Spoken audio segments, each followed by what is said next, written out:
आप सभी का स्वागत है। मैं आशा करता हूँ आप सभी का स्वागत अपने परिवार अवस्थी एकेडमी में। आशा करता हूँ आप लोग स्वस्थ होंगे, मस्त होंगे।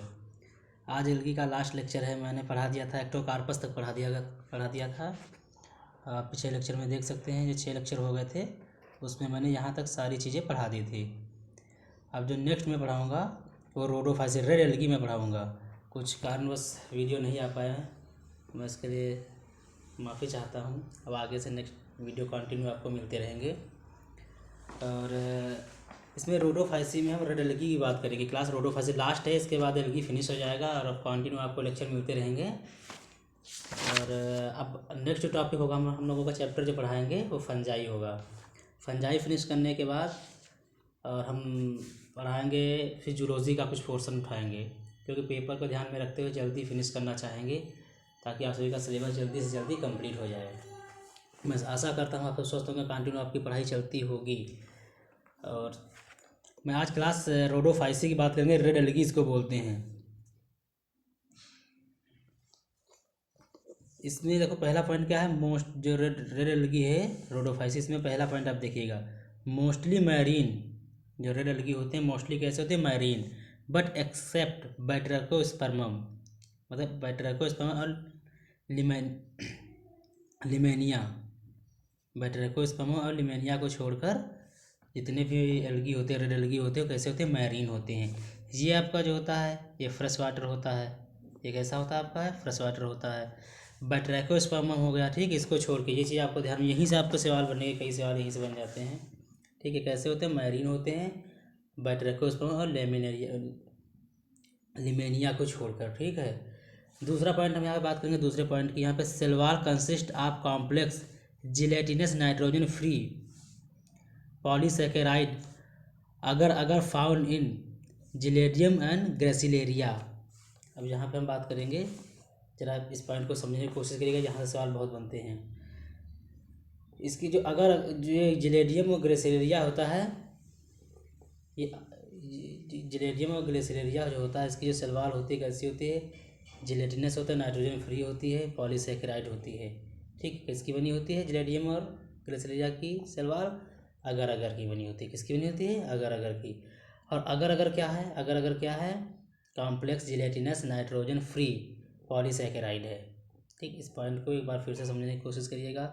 सलवार इसकी किसकी बनी होती है, जिलेडियम एंड ग्रेसिलेरिया की अगर अगर की बनी होती है। और अगर अगर है क्या, ये complex gelatinous nitrogen free polysaccharide होता है, ठीक है। मैं आशा करता हूँ यहाँ तक आप सभी को बात समझ में आ गई होगी। अब नेक्स्ट पॉइंट की बात करेंगे। अब एक चीज़ और, जिलेडियम जो होता है, एक चीज़ यहाँ पे ध्यान में रखना, जिलेडियम और ग्रेसिलेरिया जो होता है क्या है, ये अगर अगर होते हैं, अगर अगर की बनी होती है किस सवाल, तो इसको हम क्या बोलते हैं, अगैरोफाइट।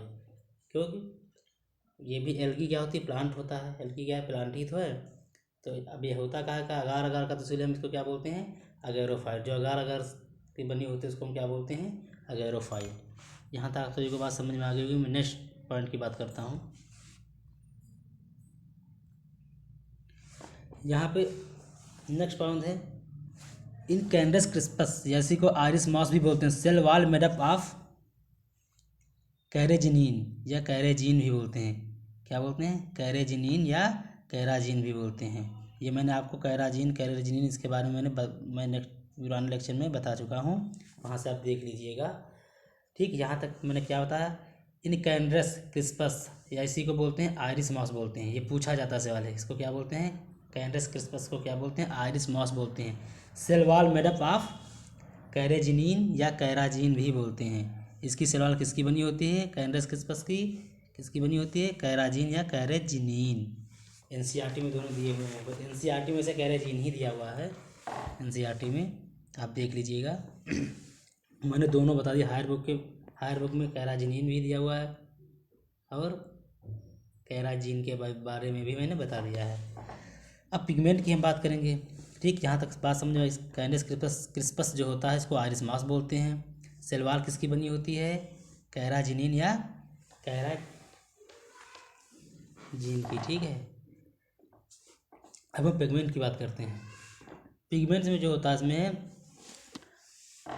आर फाइकोरिथिन होता है, ठीक है, और आर फाइकोसाइनिन होता है। अब जो रेड एल्गी किसकी वजह से, ये सवाल पूछा जाता है, रेड एल्गी किसकी वजह से रेड होता है, पूछा जाता है, क्योंकि उसमें जो होता है आर फाइकोएरिथ्रिन जो होता है सबसे ज़्यादा पाया जाता है, इसी की वजह से जो एल्गी होता है रेड होता है। इसमें आर फाइकोएरिथ्रिन बहुत ज़्यादा मात्रा में पाया जाता है, इसी की वजह से जो रेड एल्गी होता है रेड होता है। और दूसरा क्या है, आर फाइकोसाइनिन है। तीसरा क्या, क्लोरोफिल ए है, क्लोरोफिल डी है, अब बीटा कैरोटीन्स है। ठीक है, यहाँ तक आप सभी को बात समझ में आ गई। मैंने क्या बताया, आर फाइकोएरिथ्रिन के बारे में बताया। आर फाइकोएरिथ्रिन क्या होता है, ज़्यादा मात्रा में पाया जाता है, मैक्सिमम होता है, इसी की वजह से रेड एल्गी रेड होती है। दूसरा क्या है, फाइकोसाइनिन है, आर फाइकोसाइनिन है। तीसरा क्या है, क्लोरोफिल ए है, क्लोरोफिल डी है, एंड बीटा कैरोटीन से। ओके टाइप, यहाँ तक आप सभी को समझ में आ गए होंगे, मैं आशा करता हूँ। अब रिजर्व फूड की अगर हम बात करें, इसका रिजर्व फूड क्या होता है, रिजर्व फूड मटेरियल इज फ्लोरिडीन। ठीक है, स्टार्च क्या होता है, फ्लोरिडीन स्टार्च। रिजर्व फूड इसका क्या होता है, फ्लोरिडीन स्टार्च होता है। ये सवाल यहाँ से पूछा जाता है कि रेड एल्गी में रिजर्व फूड क्या होता है, तो क्या बताएंगे, फ्लोरिडीन जैसे स्टार्च होता है। आप इसको थोड़ा जानिए, फ्लोरिडीन होता क्या है। फ्लोरिडीन क्या होता है, very similar in structure to amylopectin and glycogen. ये एमाइलोपेक्टिन और ग्लाइकोजन से बिल्कुल इसका जो स्ट्रक्चर होता है सिमिलर होता है। फ्लोरिडीन का क्या होता है, फ्लोरिडीन का जो स्ट्रक्चर होता है very similar in structure to amylopectin and glycogen. ठीक है, इसका जो स्ट्रक्चर होता है फ्लोरिडीन का, ये ग्लाइकोजन और एमाइलोपेक्टिन के बिल्कुल सिमिलर होता है। यहाँ तक मैं आशा करता हूँ आप सभी को बात समझ में आ गई होगी। अब हम नेक्स्ट पॉइंट की बात करेंगे। Asexual reproduction takes place, क्या होता है, asexual reproduction takes place by following types of non motile spores. ठीक है, मैंने क्या होता है, asexual reproduction takes place by following types of non motile spore. इसमें पहला क्या है, कार्पोस्पोर्स है। दूसरा क्या है, टेट्रास्पोर्स है। तीसरा क्या है, मोनोस्पोर्स है। और चौथा क्या है, न्यूट्रल स्पोर है। ठीक है, ये सवाल यहाँ से पूछा जाता है कि इसमें जो रेड एल्गी होता है उसमें से जो ए सेक्सुअल रिप्रोडक्शन होता है उसमें कितने टाइप के स्पोर पाए जाते हैं। ठीक है, इस तरीके से सवाल पूछा जाता है। मैं आशा करता हूँ यहाँ तक आप सभी को बात समझ में आ गई होगी। मैं नेक्स्ट पॉइंट की बात करूँगा,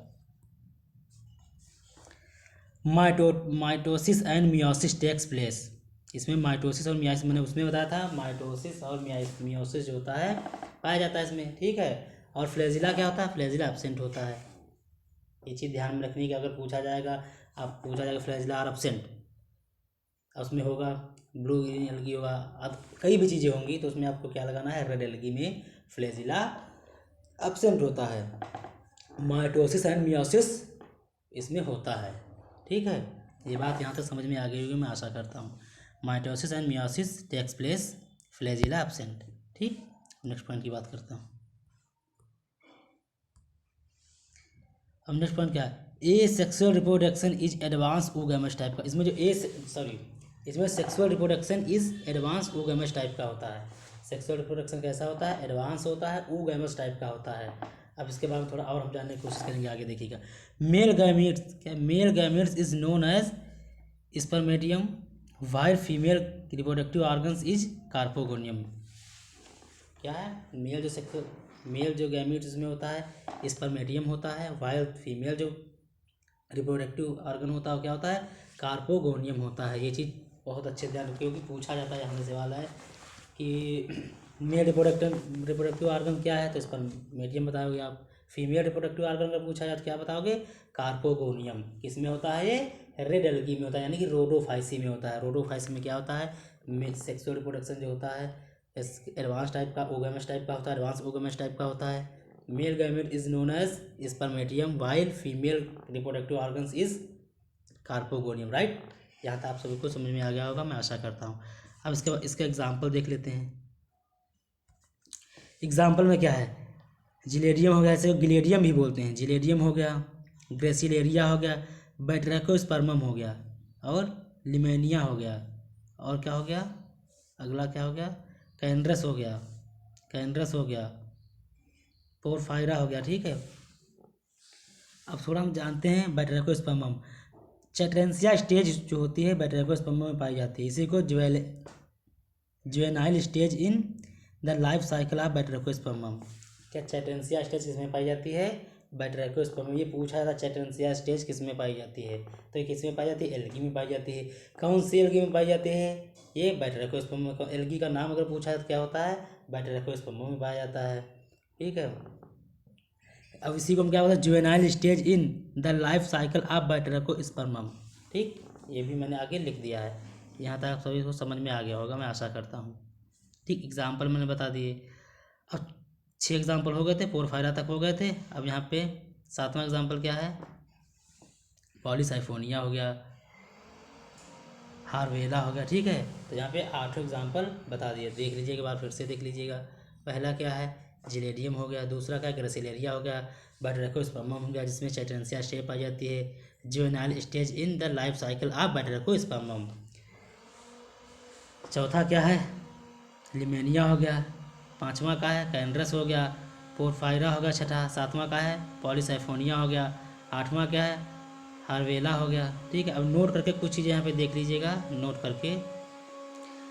हेप्लॉन्टिक लाइफ साइकिल। ठीक है, हेप्लॉन्टिक लाइफ साइकिल, इसमें जो होता है गैमेटोफाइट जो होता है एन, जिसको गैमेटोफाइट को हम क्या बोलते हैं? एन बोलते हैं। गैमेटोफाइट जो होता है डोमिनेंट होता है। गैमेटोफाइट स्टेज ज़्यादा पाई जाती है। गैमेटोफाइट क्या होता है? डोमिनेंट होता है। डोमिनेंट एंड फोटोसिंथेटिक स्टेज, इसी को हम क्या बोलते हैं? हेप्लॉन्टिक लाइफ साइकिल में क्या होता है? गैमेटोफाइट स्टेज जो होती है एन, वो क्या होती है? डोमिनेंट होती है, और फोटोसिंथेटिक स्टेज भी होती है। ठीक, अब इसमें देखिएगा, जरा इसका एग्जांपल देख लीजिएगा। वॉलवॉक्स से नोट करके लिख लीजिएगा, पूछा जाता है। इसमें वॉलवॉक्स हो गया, स्पायरोगाइरा हो गया, क्लेमाइडोमोनास हो गया। ठीक है, वॉलवॉक्स, स्पायरोगाइरा एंड क्लेमाइडोमोनास। मैंने क्या बताया नोट करके? नोट में मैंने क्या बताया? हेप्लॉन्टिक लाइफ साइकिल जो होती है, इसमें गैमेटोफाइट जो होता है एन, वो क्या होता है? डोमिनेंट होता है, एंड फोटोसिंथेटिक स्टेज होती है। ठीक है, इसके एग्जाम्पल 3 है। वॉलवॉक्स हो गया, स्पायरोगाइरा, क्लेमाइडोमोनास। ठीक, यहाँ तक आप सभी को समझ में आ गया होगा, मैं आशा करता हूँ। ओके, अब हम डिप्लॉन्टिक लाइफ साइकिल की बात करेंगे। अब डिप्लॉन्टिक लाइफ साइकिल में क्या होता है? स्पोरोफाइट जो 2n होता है, स्पोरोफाइट क्या होता है? 2n जो होता है वो डोमिनेंट होता है। Dominant photosynthetic and independent stage, इसको क्या बोलते हैं? स्पोरोफाइट जो होता है 2n होता है। Dominant photosynthetic and independent stage, इसको क्या बोलते हैं? इसमें जो स्पोरोफाइट जो होता है वो डोमिनेंट होता है, फोटोसिंथेटिक होता है, और इंडिपेंडेंट स्टेज भी बोलते हैं। इसमें जो स्टेज जो होती है स्पोरोफाइट, वो इंडिपेंडेंट होती है डिप्लॉन्टिक लाइफ साइकिल में। इसमें क्या है? एग्जांपल, फ्यूकस हो गया, जिम्नोस्पर्म्स हो गया, एंजियोस्पर्म हो गया। ठीक है, फ्यूकस हो गया, जिम्नोस्पर्म हो गया, और एंजियोस्पर्म हो गया। ठीक है, 3 एग्जांपल आपको याद रखने हैं। ठीक, नेक्स्ट पॉइंट की हम बात करेंगे। हेप्लोडिप्लॉन्टिक लाइफ साइकिल, राइट। अब अगली हम किसकी बात करेंगे? हेप्लोडिप्लॉन्टिक लाइफ साइकिल। इसमें आप ये याद रखिएगा, एक्टोकार्पस, इसके 2 एग्जांपल होते हैं। एक्टोकार्पस होता है, इसको हम ब्राउन एल्गा बोलते हैं, या ठीक है, और पॉलीसाइफोनिया को इसको हम रेड एल्गी बोलती है। रेड एल्गी भी मैंने पढ़ाया, रोडोफाइसी पढ़ा ही रहा हूँ। ठीक है, हेप्लोडिप्लॉन्टिक लाइफ साइकिल में मैंने क्या बताया? इसके 2 एग्जाम्पल बताया। एक्टोकार्पस, जिसको हम ब्राउन एल्गी बोलते हैं, पॉलीसाइफोनिया, जिसको हम रेड एल्गी बोलते हैं। ठीक है, यहाँ तक आप सभी को बात समझ में आ गई होगी, मैं आशा करता हूँ। ये चीज़ यहाँ तक फिनिश हो गई। एल्गी आज फिनिश हो गया, एल्गी का लेक्चर, सारे एल्गी पूरा फिनिश हो गया। अब आप एल्गी का जो है प्रैक्टिस सेट लगाइए। एल्गी से जितने भी क्वेश्चन पूछे गए लगाइए, देखिए कहीं से बाहर से कोई क्वेश्चन नहीं जाएंगे, पूरा यहीं से पूरा आपका क्वेश्चन मिलेगा। एल्गी का कहीं, एल्गी आप मैंने पढ़ा दिया है, आप देखिएगा प्रैक्टिस लगा के, तब आपको पता चल जाएगा हमारा नोट्स कितना अच्छा है, कितना हेल्पफुल है। ठीक है, अब मैं एक बार देख लेता हूँ मैंने क्या क्या पढ़ा दिया। रेड एल्गी मैं रेड एल्गी पढ़ा रहा था, रोडोफाइसी पढ़ा रहा था। रोडोफाइसी में इसकी जनरल चीज़ें पढ़ा दी। ठीक है, पिगमेंट पढ़ा दिया, रिजर्वोयर पढ़ा दिया, रिप्रोडक्शन के बारे में पढ़ा दिया। ठीक है, इसके एग्जाम्पल पढ़ा दिए, और नोट में मैंने हेप्लोडिप्लॉन्टिक लाइफ साइकिल पढ़ा दी। ठीक है, डिप्लॉन्टिक लाइफ साइकिल मैंने पढ़ा दी, diplontic life cycle haplodiplontic life cycle में पढ़ा दी, या डिप्लो हेप्लॉन्टिक साइकिल भी इसको बोलते हैं। हेप्लोडिप्लॉन्टिक साइकिल भी बोल सकते हैं, इसको बोलते हैं Diplo haplontic cycle life cycle भी बोल सकते हैं। ठीक, मैंने यहाँ तक पढ़ा दी। मैं आशा करता हूँ आप सभी को यहाँ तक समझ में आ गया होगा, और मेरा वीडियो ज़्यादा से ज़्यादा लोगों को शेयर करें, सब्सक्राइब करें और लाइक करें, कमेंट करें। जो चीज़ें बची हुई हैं, कोई जो चीज़ आपको लगता है बची, वैसे मैं अपने हिसाब से कोई भी चीज़ बची नहीं एलगी में, सारी मैंने फिनिश कर दी है। अब आप प्रैक्टिस जब लगाएंगे एलगी से, जब कोई भी क्वेश्चन बाहर से नहीं जाएगा, तब आपको पता चलेगा हाँ कितना नोट्स में दम है। अगला मैं चैप्टर शुरू करूँगा फंजाई का। आप कंटिन्यू आपके लेक्चर, एक लेक्चर पर डे आता रहेगा, ठीक है। मैं बहुत जल्दी फिनिश कर दूँगा, एग्ज़ाम से पहले ही मैंने फिनिश कर दूँगा आपका बायोलॉजी। फंजाई बढ़ाने के बाद मैं जूलॉजी का पोर्शन उठाऊँगा। ज़्यादा जूलॉजी मेरे को ज़्यादा है नहीं, उसको ज़्यादा आपको बॉटनी में मैं ज़्यादा से ज़्यादा कवर करा दूँगा, ठीक है। जूलॉजी जो बचेगा उसको हम जल्दी से जल्दी वो भी फिनिश कराने की कोशिश करूँगा। आपको मैं पहले ही 15-20 दिन पहले ही, एग्ज़ाम से पहले ही पूरा सिलेबस कंप्लीट कराऊँगा। फिर एक बार सरसरी नज़र में रिवीजन भी करा दूँगा, ठीक है। मैं यहाँ तक मैंने पढ़ा दिया, एलगी आज फिनिश हो गया। कल आपको मिलेगा फंजाई, ठीक है। एलगी फंजाई इसको मैं फिर लाइकेन, इस तरीके से आपको पढ़ाऊँगा, ठीक है। मैं ओके, थैंक यू। मैं आशा करता हूँ आप सबको समझ में आ गया होगा। और टाइम लग गया लेक्चर में लाने, तबीयत थोड़ी सही नहीं थी, पेपर वगैरह भी लगे हुए थे, इस वजह से मैं लेक्चर लाने में असमर्थ रहा, उसके लिए सॉरी। मैं आशा करता हूँ आप स्वस्थ होंगे, मस्त होंगे, पढ़ते रहें, ठीक है। मैं नेक्स्ट लेक्चर लाऊंगा कल फंजाई का। फंजाई फिनिश करने के बाद लाइकेनेज, फिर जूलॉजी का पोर्शन उठा लूँगा, जो आप लोग बताएंगे कमेंट करके, वो मैं शुरू करूँगा, ठीक है। Okay, thank you.